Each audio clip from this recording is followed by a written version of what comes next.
Sosok seorang istri di Ngawi meninggal dunia setelah melakukan pencabutan gigi bungsu ke dokter. Peristiwa itu dialami oleh wanita bernama Nira Pranita Asih, warga Jalan Raya Solo Ngawi KM 27 RT 02 RW 04 Gendingan Kidul, Widodaren, Kabupaten Ngawi. Kasus ini terungkap setelah diunggah oleh sang suami, Davin Ahmad Sofyan, di media sosial TikTok pada Sabtu, tanggal 4 Mei tahun 2024. Nira diketahui meninggal dunia setelah menjalani perawatan intensif di Rumah Sakit Dr. Un Solo, Sabtu, tanggal 27 April tahun 2024. Pilunya, Nira harus meninggalkan putra kecilnya untuk selama-lamanya. Dikutip dari tribunjatim.com, ketika ditemui di tempat usahanya, Jalan Raya Ngawi Solo, Desa Gendingan, Kecamatan Widodaren, Kabupaten Ngawi, Rabu, tanggal 8 Mei tahun 2024, Davin membagikan pengalamannya selama merawat sang istri. Davin mengatakan kejadian ini bermula di tanggal 28 Desember tahun 2023 lalu. Saat itu istrinya melakukan cabut gigi di praktik dokter spesialis gigi di daerah Ngawi, Jawa Timur. Namun setelah sehari dicabut, mulut pasien mengalami bengkak mulai dari mulut hingga ke leher. Davin menuturkan, pada hari yang sama mereka mengikuti arahan dari dokter gigi untuk foto ronsen di Rumah Sakit Sarila Husada Sragen.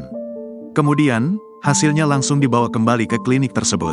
Dari hasil ronsen tersebut dokter menyarankan untuk mencabut gigi bungsu tersebut.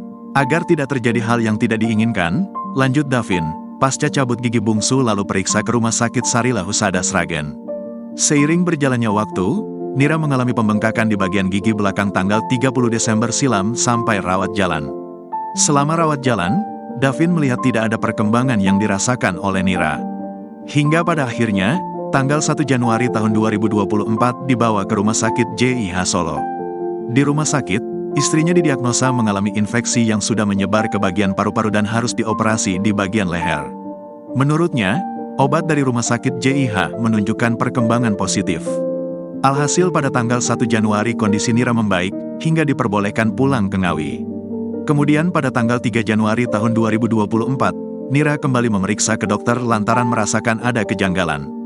Ayah satu anak tersebut juga menceritakan, Nira memakai alat bantu pernafasan tanggal 4 Januari tahun 2024. Namun kondisi istrinya semakin parah. Bahkan, infeksi itu menyebabkan paru-paru Nira mengeluarkan cairan. Setelah operasi dan selang dilepas, masih sesak nafas bahkan rongga paru terus menghasilkan cairan. Beberapa hari kemudian dokter membolehkan istrinya pulang ke rumah, dengan catatan punya alat pernafasan bantuan, kasur medis, dan oksigen. Namun, kondisi membaik itu tidak bertahan lama. Pada tanggal 20 April mengalami penurunan drastis dan kembali dibawa ke Rumah Sakit Dr. Un Solo hingga akhirnya meninggal dunia. Davin yang merasa dirugikan, membawa persoalannya ke meja hijau. Selain merugi waktu, ia juga menghabiskan biaya berobat sebesar 500 juta rupiah. Karena selama saya cari, tidak ada respon yang ditunjukkan oleh dokter gigi yang merekomendasikan cabut gigi. Tidak ada niatan menengok atau menanyakan kondisi istri saya, pungkasnya. Terpisah, Kadinkes Ngawi, Yudono, akan memanggil yang bersangkutan untuk meminta klarifikasi lebih lanjut. Pihak-pihak terkait akan kami minta keterangan mengenai permasalahan tersebut. Akan kami investigasi, tandasnya. Download Tribun X sekarang. Menghadirkan lokal menjadi Indonesia.